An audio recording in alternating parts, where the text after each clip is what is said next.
બોટાદ જિલ્લાના રાણપુરમાં military road પર મસમોટું ઝાડ રોડ ઉપર ધરાશાયી થતા વાહન ચાલકોને ભારે પરેશાનીનો સામનો કરવો પડ્યો હતો।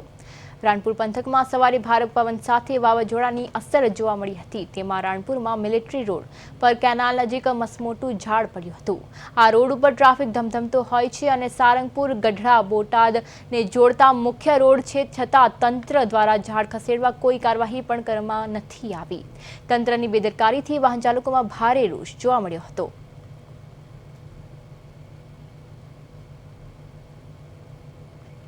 રોજ સવારે વહેલી સવારે 5ના સુમારે ખૂબ વધારે પવન ફૂંકાયો હતો, જેને વાવાઝોડાના સ્વરૂપમાં પણ કહી શકાય।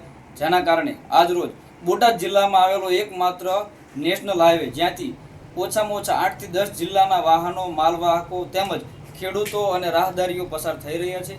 આજની પરિસ્થિતિ એવી છે કે છેલ્લા 8 કલાકથી આ પડેલા વૃક્ષને હજુ સુધી હટાવાયું નથી, જેના કારણે અકસ્માતની ગંભીર પરિસ્થિતિ સર્જાય એવી હાલ